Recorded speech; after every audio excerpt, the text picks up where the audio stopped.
राधे राधे प्यारे भक्तों, जय श्री हरि, जय माँ लक्ष्मी। भगवान विष्णु और माँ लक्ष्मी की कृपा सदा आप और आपके परिवारजनों पर बनी रहे।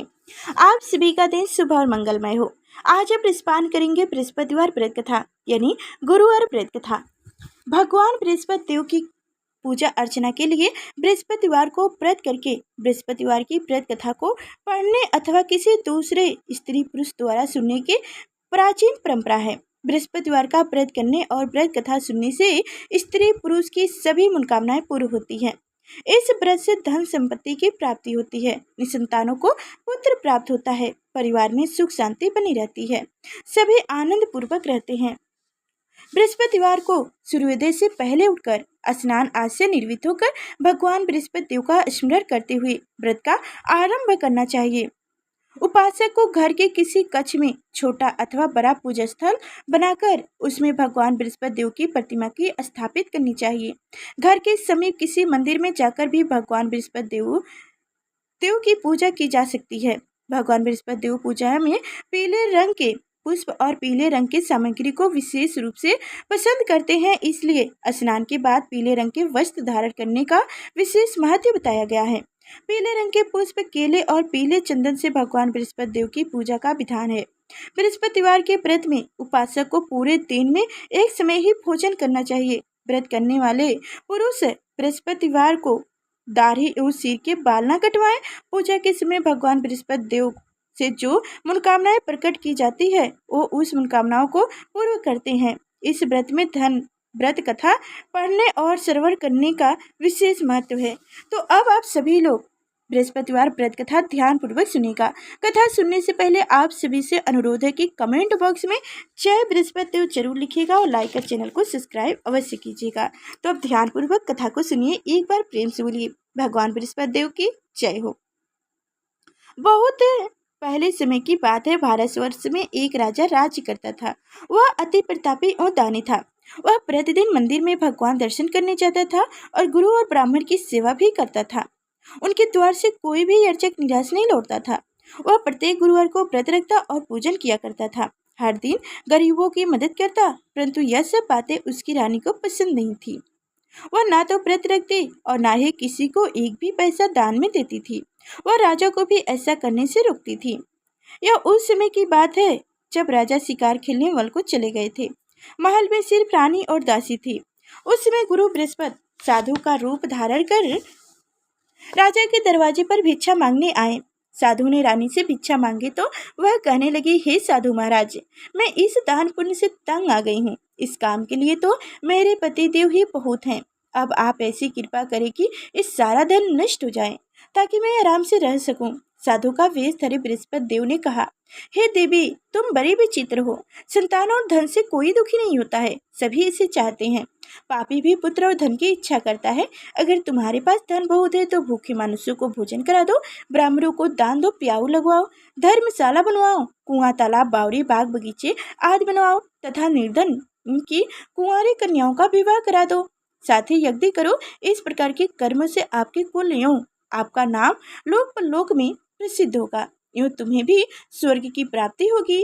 किंतु वह मूर्ख रानी साधु की इन बातों से खुश नहीं हुई। वह बोली, हे साधु महाराज, मुझे ऐसी संपत्ति की आवश्यकता नहीं जो मेरे काम न आए तथा जिनको मैं अन्य लोगों में दान दूं, जिसको रखने और संभालने में ही सारा धन नष्ट हो जाए।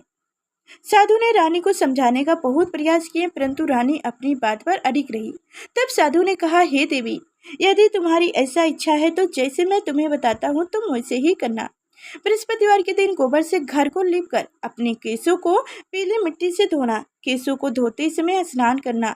राजा से कहना कि वो भी हजामत कराए। भोजन में मांस, मदिरा खाना, कपड़े धोबी के यहाँ धुलने डालना। इस तरह 7 बृहस्पतिवार निरंतर करने से तुम्हारा सब धन नष्ट हो जाएगा। ऐसा कहकर साधु रूपी बृहस्पति अंतर ध्यान हो गए। रानी ने साधु के कहे अनुसार ही भर पेट 7 बृहस्पतिवार वैसे ही करने का विचार किया। साधु के बताए अनुसार करते हुए उसे केवल 3 बृहस्पतिवार ही बीते थे कि उनकी समस्त धन संपत्ति नष्ट हो गई। कहे अनुसार ही भर पेट भोजन के लिए भी दोनों समय परिवार तरसने लगा, संसारिक भोगों से दुखी रहने लगा। इस प्रकार के भावग्रस्त जीवन से तंग आकर एक बार राजा रानी से कहने लगे कि हे रानी, तुम यहाँ पर रहो, मैं दूसरे देश को जाता हूँ, क्योंकि यहाँ पर मुझे सभी मानुष जानते हैं, इसलिए मैं यहाँ कोई कार्य नहीं कर सकता। देश चोरी परदेश भीख के समान है। ऐसा कहकर राजा प्रदेश चला गया। वहाँ जंगल से लकड़ी काटकर लाता और उन्हें शहर में बेचकर जीवन यापन करने लगा। राजा के जाने के पश्चात इधर उनके बिना रानी और दासी दुखी रहने लगी। किसी दिन भोजन मिलता तो किसी दिन जल पीकर ही रहना पड़ता था। एक समय रानी और दासी को 7 दिन बिना भोजन के व्यतीत हो गया, तो रानी अपनी दासी से कहने लगी, हे दासी, यहाँ समीप के ही नगर में मेरी बहन रहती है जो बहुत धनवान है। तो उसके पास जा और वहाँ से 5 से भेजर जौ मांग कर ले आ, जिससे कुछ समय के लिए गुजर बसर हो जाएगी। दासी उनकी बहन के पास गई। बृहस्पतिवार का दिन था। रानी की बहन उस समय ध्यान मंग होकर पूजा कर रही थी। दासी ने रानी की बहन से कहा, हे दासी, मुझे आपके पास आपकी बहन ने भेजा है, मुझे 5 से भेजर दे दो। दासी ने अपनी बात अनेक बार कही, परंतु रानी की बहन ने कोई उत्तर नहीं दिया, क्योंकि वह उस समय बृहस्पतिवार की कथा सुन रही थी। रानी की बहन से जब दासी को कोई अपेक्षित उत्तर नहीं मिला तो वह अति दुखी हुई। उसे क्रोध भी बहुत आया। लौटकर वह रानी से बोली, हे रानी, आपकी बहन बहुत धनी स्त्री है, परंतु वह अति घमंडी भी है। वह छोटों लोगों से बात भी नहीं करना चाहती। 5 से भेजर देने के लिए मैंने उससे बहुत कहा, परंतु उसने कोई उत्तर नहीं दिया। इस प्रकार मुझे निराश और खाली हाथ लौटना पड़ा। रानी बोली, हे दासी, इसमें मेरी बहन के का किसी प्रकार का कोई दोष नहीं है। जब बुरे दिन आते हैं तब कोई सहारा नहीं देता, अपने पराये हो जाते हैं। अच्छे बुरे का ज्ञान विपद में ही होता है। जो ईश्वर की इच्छा होगी वही होगा। यह सब हमारे भाग्य का दोष है। उधर पूजा समाप्त होने के पश्चात रानी की बहन ने सोचा कि मेरी बहन की दासी आई थी, परंतु मैंने उसे कोई उत्तर नहीं दिया, इससे वह बहुत दुखी हुई होगी। कथा सुनकर तथा विष्णु भगवान का प्रसाद ग्रहण कर वह अपनी बहन के घर आ गई तथा बोली, हे बहन, मैं बृहस्पतिवार का व्रत कर रही थी, तुम्हारी दासी आई, परंतु कथा समाप्त होने से पूर्व न उठते हैं और ना ही बोलते हैं, इसलिए मैं नहीं बोली। बताओ, दासी किस कार्य से मेरे पास आई थी? रानी बोली, बहन, हमारे घर अनाज नहीं था तथा राजा प्रदेश गए हुए हैं। वैसे तुमसे कोई बात छुपी नहीं है, इस कारण मैंने दासी को तुम्हारे पास 5 से भेजर लेने के लिए भेजा था। इस पर रानी की बहन बोली, हे बहन, बृहस्पति भगवान सबको मनवांछित फल देते हैं। देखो, शायद तुम्हारे घर के किसी कोने में अनाज रखा हो। यह सुनकर रानी की बहन की बातों से विस्मित दासी घर के अंदर गई तो वहाँ एक घड़ा भेजर का भरा मिल गया। उसे बड़ा आश्चर्य हुआ, क्योंकि उनके अनुसार घर का एक एक बर्तन अन्न से खाली था। उसने बाहर आकर रानी को सारा वृत्तांत सुनाया। दासी अपनी रानी से कहने लगी, हे रानी, देखो, वैसे भी हमको जब अन्न नहीं मिलता तो वह भी व्रत समान ही है। अगर इनसे व्रत की विधि पूछ ली जाए तथा तो बृहस्पतिवार का व्रत हम भी कर लिया करेंगे। और फिर दासी के कहने पर रानी ने अपनी बहन से बृहस्पतिवार व्रत पूजन विधि एवं नियमों के बारे में विस्तार से पूछा। उन्होंने बताया, जो बृहस्पतिवार के व्रत में चने की दाल और मुनक्कों से विष्णु भगवान का केले की जड़ में पूजन कर दीपक जलाते हैं, पीला भोजन करते हैं, पीले वस्त्र धारण करते हैं तथा प्रेम पूर्वक बृहस्पति भगवान की कथा सुनते हैं, या इस प्रकार उसने करने से गुरु भगवान उन भक्त से प्रसन्न होते हैं, धन अन्न पुत्र देते हैं, मनवांछित मनोकामनाएं पूर्ण करते हैं। फिर व्रत एवं पूजन की विधि बताकर रानी की बहन अपने घर लौट आई। तत्पश्चात रानी और दासी दोनों ने निर्णय किया कि बृहस्पति देव भगवान का व्रत एवं पूजन जरूर करेंगे। 7 दिन पश्चात जब बृहस्पतिवार आया तो दोनों व्रत किया। घुड़साले में जाकर चना और गुड़ बीन लाई और उसकी दाल बनाकर केले की जड़ में विष्णु भगवान का पूजन किया। अब पीला भोजन कहाँ से आए, यह सोचकर दोनों बड़ी दुखी हुई, परंतु उन्होंने व्रत किया था, इसलिए बृहस्पति देव भगवान उनसे प्रसन्न थे। एक साधारण व्यक्ति के रूप में वो 2 थाली में सुंदर पीला भोजन लेकर आए और दासी को देकर बोले, हे दासी, यह भोजन तुम्हारे और रानी के लिए है, तुम दोनों ही इससे ग्रहण करना। दासी भोजन पाकर अति प्रसन्न हुई और रानी से बोली, हे रानी जी, भोजन कर लो। रानी को भोजन के विषय में कुछ पता नहीं था, इसलिए वह अति प्रसन्न हुई। इसलिए वह दासी से बोली, जा तो ही भोजन कर, क्योंकि तू व्यर्थ में ही हमारी हंसी उड़ाती है। दासी बोली, हे रानी, एक व्यक्ति इसलिए भोजन दे गया है, रानी बोली, वह भोजन तेरे ही लिए दे गया है, इसलिए तू ही भोजन कर। दासी ने कहा, हे रानी, वह भोजन उस व्यक्ति ने हम दोनों के लिए 2 थाली में भोजन देकर गया है। अंत में और आप दोनों ही साथ साथ बैठकर भोजन करेंगे। फिर दोनों ने गुरु भगवान को धन्यवाद एवं नमस्कार कर भोजन प्रारंभ किया। उसके बाद से दोनों प्रत्येक गुरुवार बृहस्पतिवार को गुरु भगवान का व्रत और पूजन करने लगी। बृहस्पतिवार भगवान की कृपा से उन दोनों की भोजन एवं धन की कमी दूर हो गई। परंतु रानी फिर पुण्य पहली बार से आलस्य करने लगी। तब दासी ने कहा, हे रानी, आप पहले भी इसी प्रकार आलस करती थी। आपको धन संभालने और दान देने में कष्ट होता था। इसी कारण सभी धन नष्ट हो गए और हमारी ऐसी दुर्दशा हो गई। अब गुरु भगवान की कृपा से धन मिला है तो आपको फिर आलस हो रहा है। बड़े मुश्किलों के बाद हमने यह धन पाया है, इसलिए आपको दान पुण्य करना चाहिए। भूखे मनुष्यों को भोजन कराओ, ब्राह्मणों को दान दो, प्याऊ लगवाओ, कुआं, तालाब, बावड़ी आदि का निर्माण कराओ, कुंवारी कन्याओं का विवाह करा दो, मंदिर पाठशाला बनवाकर दान दे दो, धन को शुभ कार्य में खर्च करो, जिससे आपके कुल का सम्मान बढ़े तथा आपको स्वर्ग प्राप्त हो एवं आपके पितृ प्रसन्न हो। दासी की बात मानकर रानी ने उसी प्रकार से सदकर्म करने प्रारंभ किया। इस प्रकार करने से उनका काफी यश फैलने लगा। कुछ दिनों के बाद एक दिन रानी और दासी आपस में विचार करने लगी कि ना जाने राजा किस दशा में होंगे। उनकी ना कोई खोज है ना खबर। रानी राजा को खबर न पाकर उदास रहने लगी। गुरु भगवान से उन्होंने प्रार्थना की और भगवान ने रात्रि में राजा को स्वप्न में दर्शन देकर कहे, हे राजा, उठ, तेरी रानी तुझको याद करती है, अब अपने देश लौट जा। राजा प्राप्त काल उठा, वह स्वप्न में दर्शन देकर वहां से गायब हो गए। वह सोचने लगा कि मैं किस प्रकार रानी के पास खाली हाथ जाऊंगा। मेरे पास तो कुछ भी नहीं है। स्त्री जात खाने और पहनने की ही साथी होती हैं। पर प्रभु की आज्ञा मानकर वहां अपने नगर चलने को तैयार हुआ। परदेश में राजा बहुत दुखी रहने लगा। प्रतिदिन जंगल में लकड़ी बीनकर लाता और उसे शहर में बेचकर अपने दुखी जीवन को बड़ी कठिनाई से व्यतीत करता था। एक दिन राजा दुखी होकर अपने पुराने दिनों को याद करके रोने लगे। उस जंगल में बृहस्पति देव का साधु का रूप धारण कर आए और राजा से बोले, हे लकरारे, तुम इस बियावन जंगल में किस चिंता में बैठे हो, मुझे बताओ। यह सुनकर राजा की आंखों में आंसू भर आए और वह साधु को प्रणाम कर बोले, हे प्रभु, आप सब कुछ जानने वाले हैं। इतना कहकर राजा ने साधु को अपनी समस्त व्यथा सुना दी। तब साधु रूप में भगवान राजा ने, अब तुम किसी प्रकार की चिंता मत करो, भगवान तुम्हें पहले से अधिक धन प्रदान करेंगे।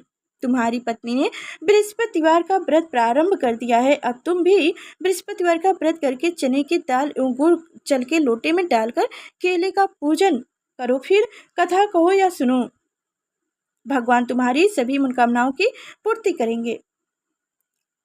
साधु के वचन सुनकर राजा बोले, हे प्रभु, मुझे लकड़ी बेचने के पश्चात इतना धन भी नहीं बचता कि भोजन करने के उपरांत कुछ भी बचा सकूं। मैंने रात्रि में अपनी रानी को व्याकुल या व्यर्थ में देखा है। मेरे पास कुछ साधन नहीं है जिससे उनका समाचार भी जान सकूं। उसके अतिरिक्त मैं बृहस्पति देव की कथा भी नहीं जानता हूँ, जिससे कहा या सुनकर मैं व्रत धारण कर सकूं। साधु ने कहा, हे राजा, तुम किसी बात की चिंता ना करो। बृहस्पतिवार के दिन तुम नित्य की भांति लकड़ियां लेकर शहर में जाओ। तुम्हें रोज से दुगुना धन प्राप्त होगा, जिससे तुम भली भांत भोजन कर लोगे तथा गुड़ एवं चने का प्रसाद खरीद कर बृहस्पति देव की पूजा भी कर सकते हैं। बृहस्पतिवार की कहानी इस प्रकार है। प्राचीन समय में एक ब्राह्मण ही निर्धन ब्राह्मण था।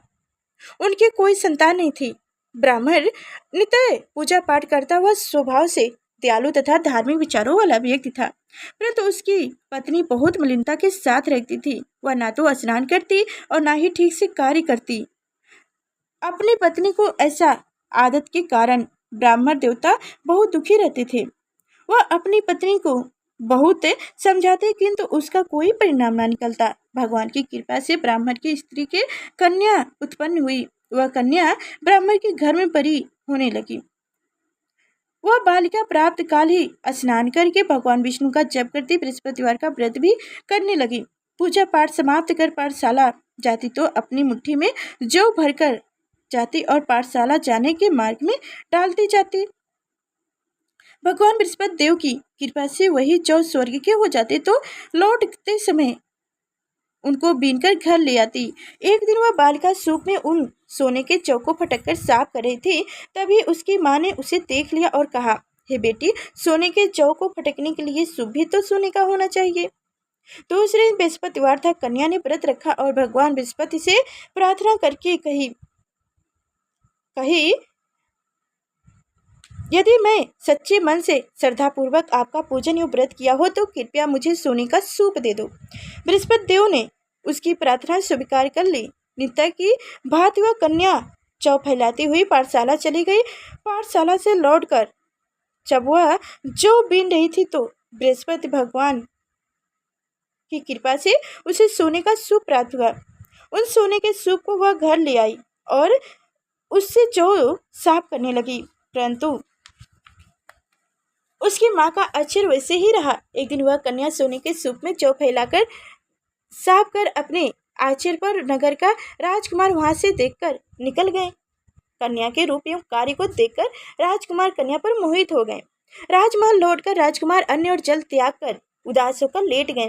राजा को जब अपने पुत्र का द्वारा अन्न जल त्यागने का समाचार ज्ञात हुआ तो अपने मंत्रियों के साथ वह राजकुमार के पास गए और बोले, हे बेटा, तुम्हें किस बात का परेशानी है? राजकुमार ने अपने पिता की बातें सुनी तो वह बोला, आपकी कृपा से मुझे किसी प्रकार का कष्ट नहीं है। किसी ने मेरा अपमान भी नहीं किया, परंतु मैं उस कन्या के साथ विवाह करना चाहता हूँ जो सोने के सूप में जौ फटक रही थी। यह सुनकर राजा आश्चर्य में पड़ गया और बोला, हे राजकुमार, प्रसन्न होकर राजा को उस ब्राह्मण कन्या के घर का पता बताएं। राजा के आदेश पर मंत्री उस राजकुमार के घर गए और राजा का आदेश ब्राह्मण को कह सुनाए। कुछ ही दिन बाद ब्राह्मण कन्या का विवाह राजकुमार के साथ हो गया। घर से कन्या के विदा होते ही उस ब्राह्मण के घर में पहले की ही तरह निर्धनता वास करने लगी। अब भोजन के लिए अनाज भी बड़ी मुश्किल से मिलता था। एक दिन दुखी होकर ब्राह्मण देवता अपनी बेटी से मिलने गए। बेटी पिता की ऐसी अवस्था को देखकर अत्यंत दुखी हुई और उसने अपनी माँ का समाचार पूछा। ब्राह्मण ने पुत्री की सभी हाल का सुनाए। पुत्री ने अपने पिता को बहुत सारा धन देकर विदा कर दिया। इस प्रकार ब्राह्मण का कुछ समय सुखपूर्वक व्यतीत हो गया, लेकिन धन समाप्त होने के बाद स्थिति पूर्ववत हो गई। ब्राह्मण फिर अपनी पुत्री के यहाँ गए और उससे सभी हाल कह सुनाए। पुत्री बोली, हे पिताजी, आप अपने साथ माताजी को यहाँ लिया लाओ, मैं उन्हें वह विधि बता दूंगा जिससे दरिद्रता दूर हो जाएगी। ब्राह्मण देवता अपनी पत्नी को साथ लेकर राजमहल अपनी पुत्री के पास पहुंच गए तो पुत्री अपनी माँ को समझाने लगी, हे माँ, तुम सुबह उठकर सर्वप्रथम स्नान आदि करके भगवान विष्णु का पूजन किया करो तो सब निधनता दूर हो जाएगी। परंतु उसकी माँ ने उसकी एक न मानी। वह सुबह उठकर सर्वप्रथम अपनी पुत्री का जूठन बिटोर कर खा लेती थी। एक दिन उसकी बेटी को अपनी माँ पर बहुत गुस्सा आया। उसने एक रात एक कोठरी से सारा सामान निकालकर अपनी माँ को उसमें बंद कर दिया। प्राप्त कोठरी से अपनी माँ को निकाला तथा स्नान करा के पूजा पाठ कराया तो सभी उसी माँ की बुद्धि ठीक हो गई। इसके बाद वह प्रतिदिन पूजा पाठ करती और प्रत्येक बृहस्पतिवार को व्रत भी रखने लगी। इस तरह के प्रभाव से उसकी माँ भी अत्यंत धनवान तथा पुत्रवती हो गई और बृहस्पति देवता की कृपा से बृहस्पतिवार में मृत्यु को प्राप्त कर स्वर्ग को गई। वह ब्राह्मण भी सुखपूर्वक इस लोक का सुख भोग कर स्वर्ग को प्राप्त हुआ। इस प्रकार कहानी कहकर साधु देवता वहां से अंतर्ध्यान हो गए। तो अब सुनेंगे बृहस्पतिवार की दूसरी कहानी। लकड़हारा रूपी राजा जंगल से लकड़ी काटकर किसी शहर में बेचने गया सीधा गया बेचने गया। आज उसे और दिनों से अधिक धन मिला। राजा ने चना गुड़ आदि लाकर भगवान विष्णु का पूजन किया तथा बृहस्पतिवार का व्रत किया। उस दिन से उनके सभी कष्ट दूर हो गए, परंतु अगले बृहस्पतिवार को वह व्रत करना भूल गया। इस कारण बृहस्पति भगवान उनसे रुष्ट हो गए। उस दिन उस नगर के राजा ने विशाल यज्ञ का आयोजन किया रखा था। अपने समस्त राज्य में घोषणा करा दी कि कोई भी मनुष्य अपने घर में भोजन न बनाए और आग भी न जलाए। सब लोग मेरे यहाँ भोजन करने आए। इस आज्ञा को जो नहीं मानेगा उनको सूली पर लटका दिया जाएगा। राजा के आज्ञा अनुसार राज्य के सभी निवासी राज्य के भोज में शामिल होने गए, परंतु लकड़हारा कुछ विलंब से पहुंचा, इसलिए राजा उनको भोजन कराने अपने साथ महल में ले गए। जब राजा लकड़हारे को भोजन करा रहे थे तो रानी की दृष्टि उस खूंटी पर पड़ी जिस पर उनका नौलखा हार टंगा हुआ था। उसे हार खूंटी पर लटका नहीं दिखाई दिया। रानी को निर्णय हो गया कि मेरा हार इस लकड़हारे ने ही चुरा लिया है। उसी समय रानी की जिद पर राजा ने सैनिक बुलवाकर लकड़हारे को जेल में डलवा दिए।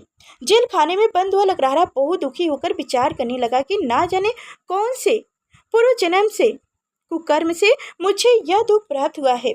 जेल में बंद लकड़हारा भगवान बृहस्पति को याद करने लगा। तत्काल बृहस्पति देव साधु के रूप में प्रकट हो गए और उसकी दशा को देखकर बोले, अरे मूर्ख, तू बृहस्पतिवार को बृहस्पति देव की कथा एवं व्रत करना भूल गया, इसी कारण तुझे दुख प्राप्त हुआ है। अब किसी प्रकार की चिंता मत करो। बृहस्पतिवार के दिन जेल खाने के दरवाजे पर तुझे 4 पैसे मिले पड़ेंगे, तो उन पैसों से प्रसाद मंगवाना, भगवान बृहस्पति का पूजन एवं कथा कहना, कथा का प्रसाद स्वयं भी ग्रहण करना तथा दूसरों को भी खिलाना। इस प्रकार करने से तुम्हारे सभी कष्ट दूर हो जाएंगे। अगले बृहस्पतिवार राजा को जेल के द्वार पर 4 पैसे मिले। राजा ने पूजा का सामान मंगवाकर कथा कही और प्रसाद बांटा। उसी रात बृहस्पति देव ने उस नगर के राजा को स्वप्न में दर्शन देकर कहे, हे राजा, तूने जिस आदमी को जेल खाने में बंद कर रखा है वह निर्दोष है, वह राजा है, उसे छोड़ दे। रानी का नौलखा हार उसी खूंटी पे टंगा हुआ है। अगर तू ऐसा नहीं करेगा तो मैं तेरे को कष्ट कर दूंगा। राजा सुबह उठा और खूंटी पर हाथ टंगा देखकर लकड़हारे को बुलाकर उसे क्षमा याचना की तथा राजा को योग्य सुंदर वस्त्र आभूषण भेंट कर उसे विदा किया। बृहस्पति देव की आज्ञानुसार राजा अपने नगर को चल दिया। जब वह नगर के निकट पहुंचा तो उसे बहुत आश्चर्य हुआ। वहाँ पहले से अधिक धन, तालाब, बाग और कुआं तथा बहुत सी धर्मशालाएं, मंदिर आदि बने हुए थे। राजा ने अपना नगरवासियों से पूछा कि यह बाग, तालाब, धर्मशाला एवं कुआं किसके द्वारा बनवाए गए हैं। तब नगर के सब लोग कहने लगे कि यह सब रानी और दासी द्वारा बनाए गए हैं। राजा को बहुत आश्चर्य हुआ, परंतु क्रोध भी बहुत आया। जब रानी ने यह खबर सुनी कि राजा आ रहे हैं तो उसने दासी से कहा, हे दासी, देख, राजा हमें अति दिन अवस्था में छोड़ गए थे। वह हमारी ऐसी हालत देखकर कहीं द्वार पर से ही ना लौट जाएं, इसलिए तो द्वार पर खड़ी हो जा। रानी की आज्ञा अनुसार दासी दरवाजे पर खड़ी हो गई। जब राजा आए तो उन्हें अपने साथ महल में लिया लाई। तब राजा ने क्रोध करके अपनी तलवार निकाली तथा रानी से पूछा, बताओ, इतना धन तुम्हें कैसे प्राप्त हुआ, किसी प्रकार प्राप्त हुआ। तब रानी ने बताया कि हमें यह सब धन बृहस्पतिवार देव के व्रत के प्रभाव से प्राप्त हुआ है। अब राजा ने निर्णय किया कि 7 दिन बाद तो सभी बृहस्पतिवार का व्रत पूजन करते हैं, परंतु मैं प्रतिदिन दिन में 3 बार कथा कहा करूंगा तथा नित्य व्रत किया करूंगा। अब हर समय राजा के दुपट्टे में चने की दाल बधी रहती तथा दिन में 3 बार वह कथा कहता। ऐसे ही एक दिन राजा ने विचार किया कि चलो अपनी बहन के यहाँ हो आऊं। ऐसा निर्णय कर राजा घोड़े पर सवार होकर अपनी बहन के यहाँ चल दिया। मार्ग में उसने देखा कि बहुत आदमी एक मुर्दे को ले जा रहे हैं। उन्हें रोकर वह अपने कहने लगा, अरे भाई, कुछ देर मेरी बृहस्पतिवार की कथा सुन लो। वो बोले, लो, हमारा तो आदमी मर गया है, इनकी तो अपनी कथा की परी हुई है। परंतु कुछ आदमी बोले, अच्छा कहो, हम तुम्हारी कथा भी सुनेंगे। राजा ने दाल निकाली और कथा कहनी शुरू कर दी। जब कथा आधी हो गई तो मुर्दा हिलने लगा और जब कथा समाप्त हो गई तो मुर्दा राम राम करके उठ बैठा। राजा आगे चला, उसे चलते चलते शाम हो गई। आगे मार्ग में उसे एक किसान खेत में हल चलाता मिला। राजा उससे बोले, अरे भाई, तुम मेरी बृहस्पतिवार की कथा सुन लो। किसान बोला, जब तक तेरी कथा सुनूंगा तब तक 4 हरवे जोत लूंगा। अरे जाओ भैया, अपनी कथा किसी और को सुनाना। राजा आगे चलने लगा। राजा के हटते ही किसान के बैल पिछाड़ खाकर गिर गए और किसान के पेट में बहुत तेज दर्द होने लगा। उसी समय किसान की माँ रोटी लेकर आई। उसने जब यह देखा तो अपने पुत्र से सारा हाल पूछा। बेटे ने सारा हाल बता दिया। किसान की माँ दौड़ती दौड़ती घोड़ी पर सवार राजा के पास गई और उससे बोली, मैं तेरी कथा सुनूंगा, तू अपनी कथा मेरे खेत पर ही चलकर कहना। राजा ने लौटकर किसान के खेत पर जाकर कथा कही, जिससे सुनते ही बैल खड़े हो गए तथा किसान के पेट का दर्द भी बंद हो गया। देखा कि और फिर राजा अपनी बहन के घर पहुंच गया। बहन ने भाई की खूब स्वागत की। दूसरे दिन सुबह राजा जगा तो उसने देखा कि सब लोग भोजन कर रहे हैं। राजा ने अपनी बहन से जब पूछा कि ऐसा कोई मानुष है जिसने भोजन न किया हो और जो मेरी बृहस्पतिवार की कथा का श्रवण कर ले, तो बहन बोली, हे भैया, यह देश ऐसा ही है। यहाँ के लोग पहले भोजन करते हैं, फिर बाद में कोई अन्य कार्य करते हैं। अगर पड़ोस में कोई हो तो देख आती हूँ। ऐसा कहकर बहन चली गई, परंतु उसे कोई भी ऐसा व्यक्ति नहीं मिला जिसने भोजन न किया हो। वह एक कुम्हार के घर गई जिसका लड़का बीमार था। उसे यह भी पता चला कि उनके यहाँ 3 दिन से किसी ने खाना नहीं खाया है। राजा की बहन ने अपने भाई की कथा सुनने के लिए उनसे आग्रह किया तो वह तैयार हो गए। राजा ने जाकर बृहस्पतिवार की कथा कही, जिसके सुनकर कुम्हार का लड़का ठीक हो गया। अब तो राजा की हर और प्रशंसा होने लगी। कुछ दिन बाद एक दिन राजा ने अपनी बहन से कहा, हे बहन, मैं अपने घर जाऊंगा, तू भी तैयार हो जाओ। रानी की बहन ने अपनी सास से अपने भाई के साथ जाने की आज्ञा मांगी। सास बोली, चले जा, परंतु अपने लड़कों को यहीं छोड़ जाना, क्योंकि तेरे भैया के कोई संतान नहीं है। बहन ने भाई से कहा, हे भैया, मैं तो चली जाऊंगी, परंतु कोई बालक नहीं जाएगा। राजा ने कहा, जब कोई बालक साथ नहीं चलेगा तब तू ही क्यों जाओगी। दुखी मन से राजा अपने नगर को लौट आया। राजा अपनी रानी से बोला, हम निर्वंशी हैं, हमारा मुंह देखने का भी धर्म नहीं है। वह उदास होकर बिना भोजन किए सैया पर लेट गया। रानी बोली, हे प्रभु, भगवान बृहस्पति ने हमें सब कुछ दिया है, वो हमें संतान भी अवश्य देंगे।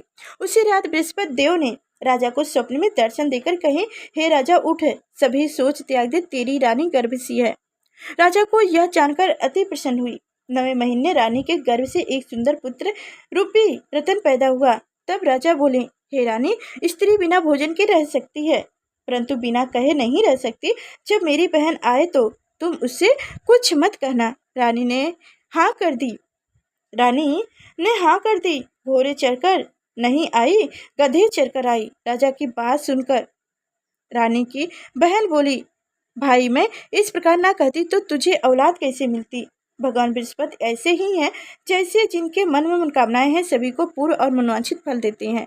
जो श्रद्धा पूर्वक बृहस्पतिवार का व्रत करते हैं, एवं कथा पढ़ते हैं अथवा सुनते हैं और दूसरों को सुनाते हैं, बृहस्पति देव उसकी सभी मनोकामनाएं पूर्ण करते हैं। बृहस्पति देव उनकी सदैव रक्षा करते हैं। जो श्रद्धा एवं संपूर्ण आदर भाव से बृहस्पति देव का पूजन एवं हृदय से रानी और राजा ने बृहस्पति देव को कथा का गुणगान किया, उनकी सभी इच्छाएं बृहस्पति देव ने पूरी की। इसलिए सबको कथा कहने अथवा सुनने के बाद बृहस्पति भगवान का प्रसाद ग्रहण करना चाहिए तथा सच्चे मन एवं भावना से भगवान बृहस्पति का मनन करते हुए सदा उनकी जय जयकार करना चाहिए। एक बार प्रेम से बोलो, भगवान बृहस्पति देव की जय हो, माँ लक्ष्मी की जय हो। तो आप सभी को हमारी कथाएं कैसी लगी, कमेंट बॉक्स में जरूर बताइएगा और लाइक और चैनल को सब्सक्राइब करना ना ही भूलिएगा। फिर चलते हैं अगले नेक्स्ट वीडियो मिलेंगे, तब तक के लिए धन्यवाद।